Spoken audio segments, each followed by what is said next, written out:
దసరా హిందువులకు ఒక ముఖ్యమైన పండుగ. ఆశ్వీజ శుద్ధ పాడ్యమి నుండి ఆశ్వీజ శుద్ధ నవమి వరకు 9 రోజులు దేవీ నవరాత్రులు. 10వ రోజు విజయదశమి కలిసి దసరా అంటారు. ఇది ముఖ్యంగా శక్తి ఆరాధనకు ప్రాధాన్యత ఇచ్చే పండుగ. ఈ పండుగను నవరాత్రి, శరన్నవరాత్రి అని అంటారు. శరదృతువులో ఆరంభంలో వచ్చే పండుగ కనుక ఈ పేరు వచ్చింది.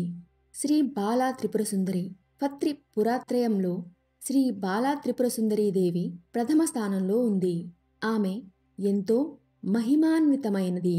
సమస్త దేవీ మంత్రాలలోకెల్లా శ్రీ బాలా మంత్రం గొప్పది. సకల శక్తి పూజలకు మూలమైన శ్రీ బాలాదేవి జగన్మోహనాకారాన్ని పవిత్రమైన శరన్నవరాత్రుల్లో దర్శించి ఆమె అనుగ్రహాన్ని పొందితే సంవత్సరం పొడుగునా అమ్మవారికి చేసే పూజలన్నీ సత్వర ఫలితాన్నిస్తాయి. అంతటి మహిమాన్వితమైన బాలా త్రిపురసుందరి ఎలా ఉద్భవించింది? ఆ తల్లి యొక్క వృత్తాంతమును తెలుసుకుందాం.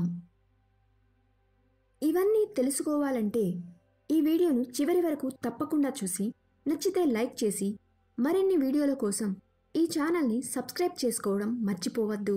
అన్నట్లు నా పేరు ఝాన్సీ, మీ శ్రేయోభిలాషిని. ఇక కథలోకి వెళ్దాం. పూర్వం తారకాసురుడనే రాక్షసుణ్ణి కుమారస్వామి సంహరించాడు. తారకాసుని కుమారులైన తారాక్షుడు, విద్యున్మాలి, కమలాక్షుడు తండ్రి మరణానికి ప్రతీకారం తీర్చుకోవాలనుకుంటారు. బ్రహ్మ గురించి ఘోర తపస్సు చేసి అమిత బలవంతులుగా మారతారు. బ్రహ్మ ప్రత్యక్షమై వరం కోరుకోమనగా మాకు మరణం ఉండకూడదని వరమివ్వాలని కోరుకుంటారు. అది అసాధ్యమని బ్రహ్మ చెప్పగా వారు గగన మార్గాన ప్రయాణించే, అందులో సకల సౌకర్యాలుండే బంగారం, వెండి, ఇనుముతో 3 నగరాలు కావాలని కోరుకుంటారు. దానికి బ్రహ్మ వారి కోరికను తీరుస్తూ ఆ 3 నగరాలు విడివిడిగా ఉన్నంతకాలం మీకు తిరుగులేదు. అవి 3 ఒకే వరుసలో వచ్చినప్పుడు మీరు బలహీనులవుతారు. ఒకేసారి 3 బాణాలను ప్రయోగించి వాటిని ధ్వంసం చేస్తేనే మీకు చావు ఉంటుంది అని వరం ఇస్తాడు. దాంతో త్రిపురాసురులు రెచ్చిపోయి ముల్లోకాలను గడగడలాడించారు. అంతేకాకుండా వారు బంగారం, వెండి, ఇనుముతో ఉన్న ఈ 3 నగరాలలో ఆకాశయానం చేస్తూ ఉంటారు. ఇలాంటి విచిత్ర వరగర్వంతో వారు లోకకంఠకులుగా మారిపోతారు. దేవతలను, ఋషులను నానా బాధలు పెడుతుంటారు. దీంతో దేవతలు, మునులు ఈశ్వరుడిని ప్రార్థించి తమను రక్షించాల్సిందిగా వేడుకుంటారు. బ్రహ్మ వరం పొందిన ఆ రాక్షసులను సంహరించాలంటే తనకు అపూర్వ రథము, అపూర్వ బాణాలు కావాలని చెబుతారు. దీంతో విశ్వకర్మ జగత్తత్వంతో రథాన్ని, వేదతత్వంతో గుర్రాలను, నాగతత్వంతో పగ్గాలను, మేరు శిఖర తత్వంతో ధనుస్సును, వాసుకీ తత్వంతో వింటినారిని, సోమ విష్ణు వాయు తత్వాలతో 3 బాణాలను తయారు చేస్తాడు. ఇక ఆ రథానికి బ్రహ్మ స్వయంగా రథసారథి అవుతాడు.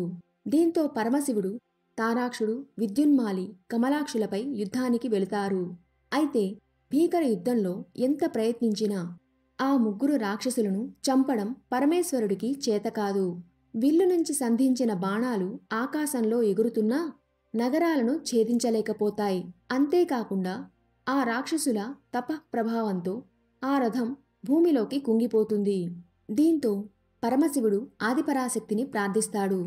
అప్పుడు ఆ పరాశక్తి తన ప్రతిరూపమైన బాలా త్రిపురసుందరిని అక్కడికి వెళ్ళి పరమశివుడికి యుద్ధంలో సహాయం చేయాల్సిందిగా ఆదేశిస్తుంది.